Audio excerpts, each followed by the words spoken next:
No live tweeting during the broadcast section and use the microphone provided. Michael. Thanks, Ant. How you doing? You all right? Yeah, very good, thank you. Nice break? Yeah, very nice, thank you. Good. How's the squad looking in terms of Dom, his surgery, Kolo Muani, Bissouma, Ben Davis? Hope I've included everyone. Yeah.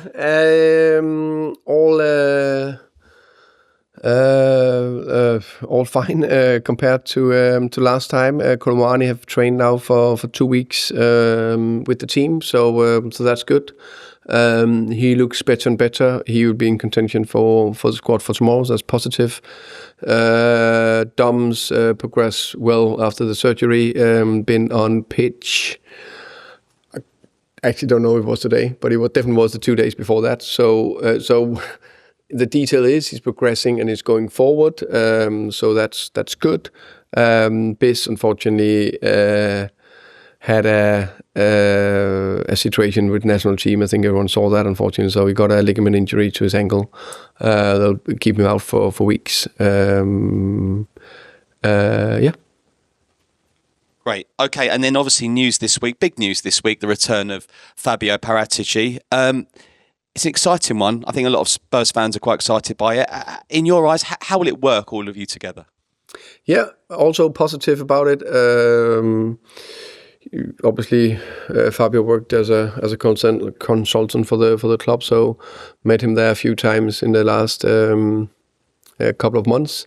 Looking forward to get to know him more. Of course, when it's more day to day, you will get to know each other even better. Looking forward to work together. I'm not in doubt that Fabio, Johan, I, and Vinai will create a very, very strong team. And together, I'm convinced that we can create something very good. And I really, I'm used to work with two sports directors. I've done that for 9 years in Brentford, first with Phil Giles and Rasmus Angersen, then Phil Giles and Lee Dykes.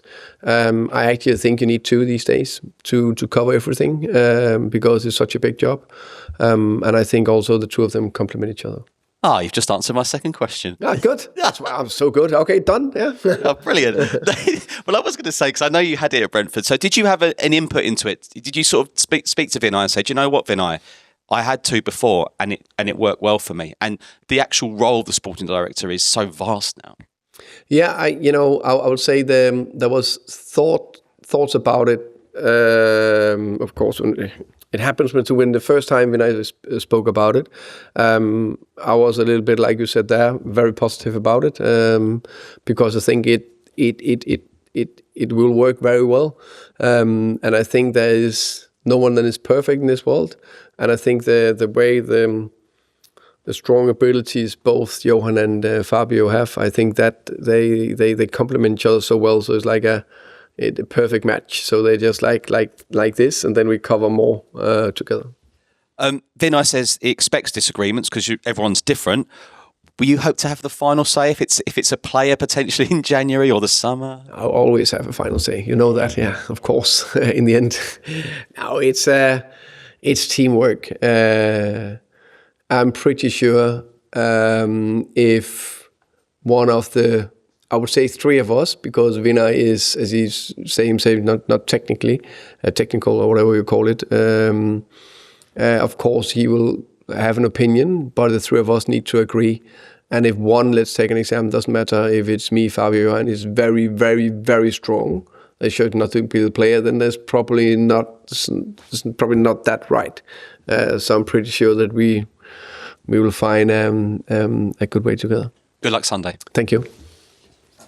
Thomas, good to see you. By my reckoning, you've got 7 games coming up in the next 22 days. I presume after the start that Tottenham Hotspur have had this season, that fills you with excitement and not apprehension.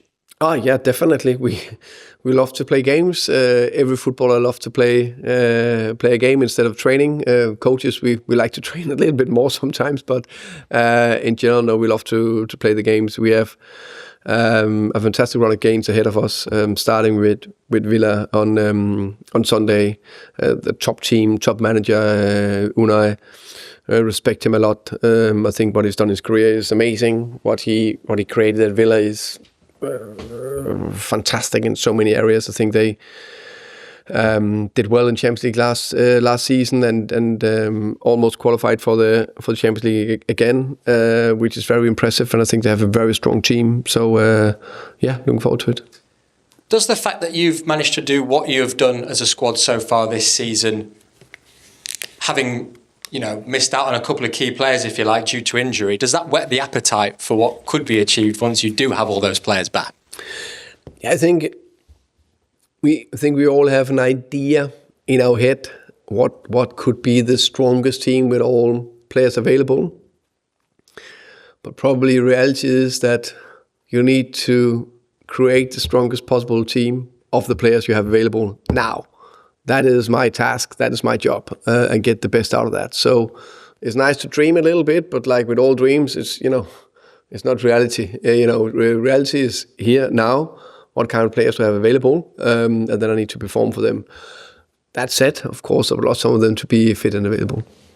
Just on Aston Villa, I know you mentioned them before, but 13th in the Premier League table, just a couple of wins for them so far this season. Are you a little bit surprised with what you've seen from them, considering just how good they've been over the past couple of years?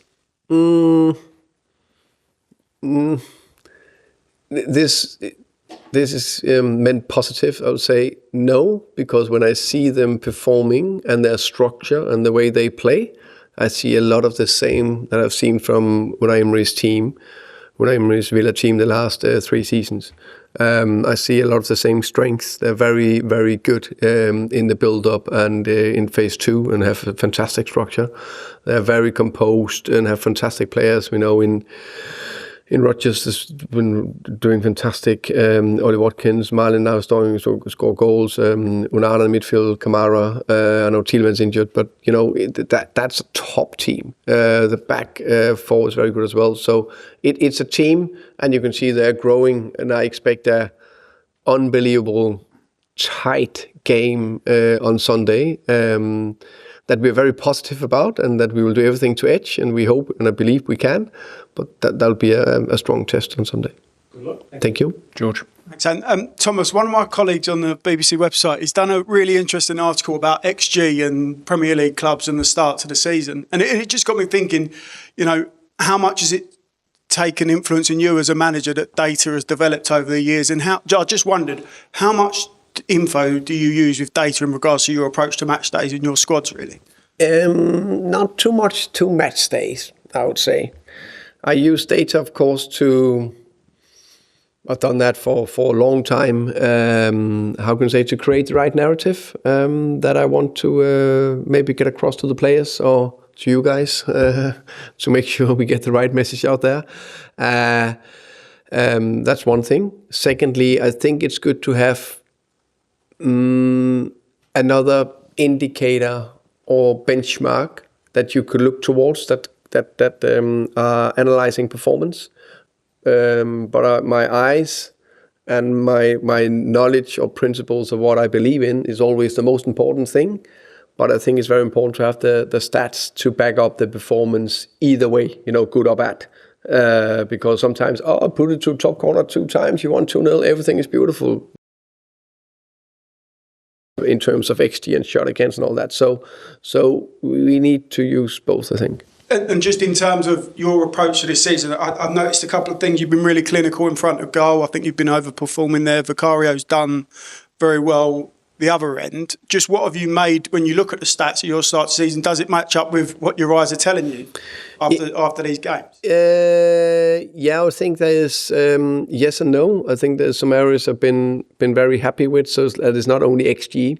Both ends, that's very simple to look at. I look at that as well. Of course, I always wanted to be top and the other end, but I think 7 games is a very small sample in general.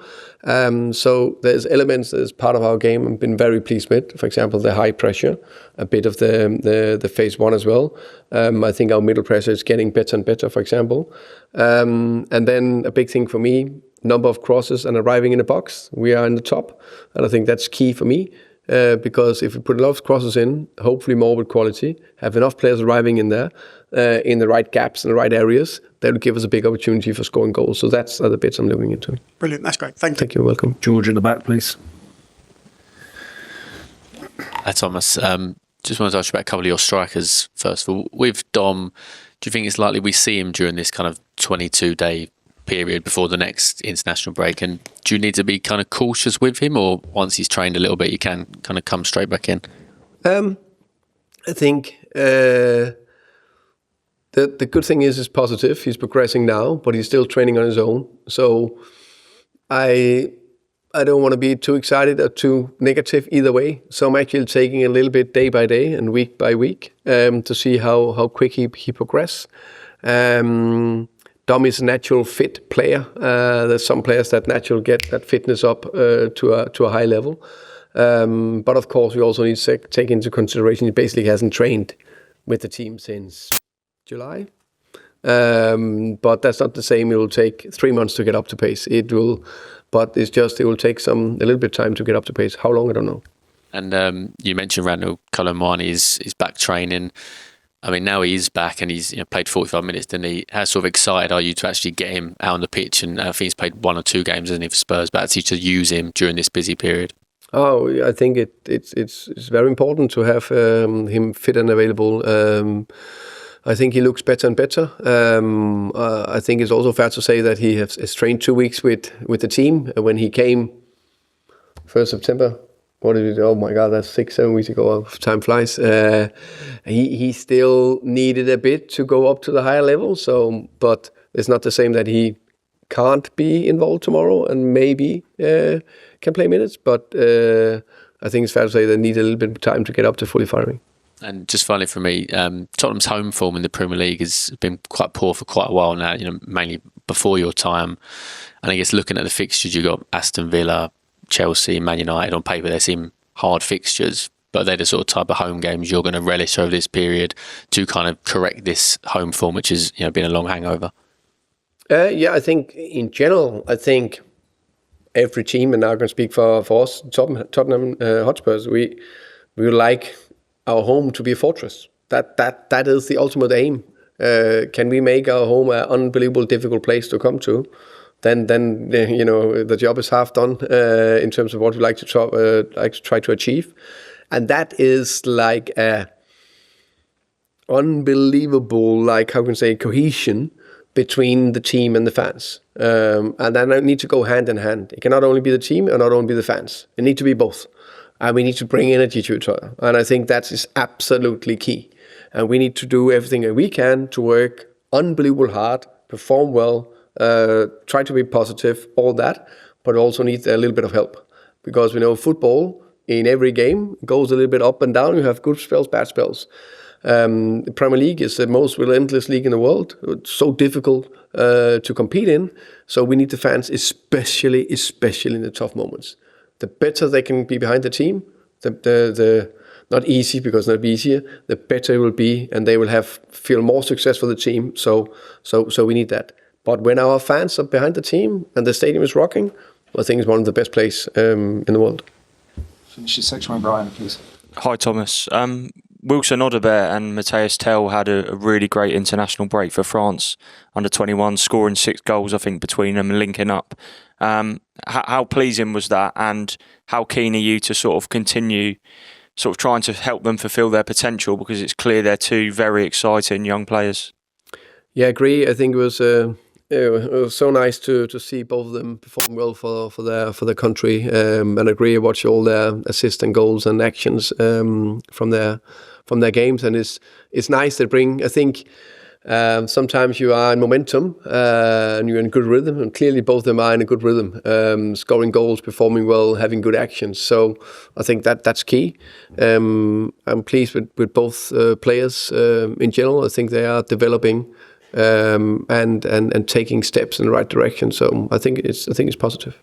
And just going back to Randal, you mentioned how quickly the time's gone since he signed. I think it's nearly 2 months now. Obviously, he'll have his eyes set on the World Cup, played a big part in Qatar with France last time. Have you spoken to him about that? Because it's a huge thing for a player to go to the World Cup, and time is of the essence. And how long do you think it will be before we see him, or the Randal Kolo Muani that Spurs signed? I don't know. I think the World Cup is far away from in general, and I understand that the players are thinking about it. I haven't spoken to him about it, if I'm honest, because I think for any player to want to be involved in World Cup, you need to play. And for whatever reason, he hasn't been able to do it yet. What I'm focusing on is to make sure that he is in a good place. Try to get him into his best possible performance level. And when he are in that best possible performance level, he'll hopefully do very well for us, and then the rest will take care of itself. Thank you. Okay, we'll end the broadcast section there.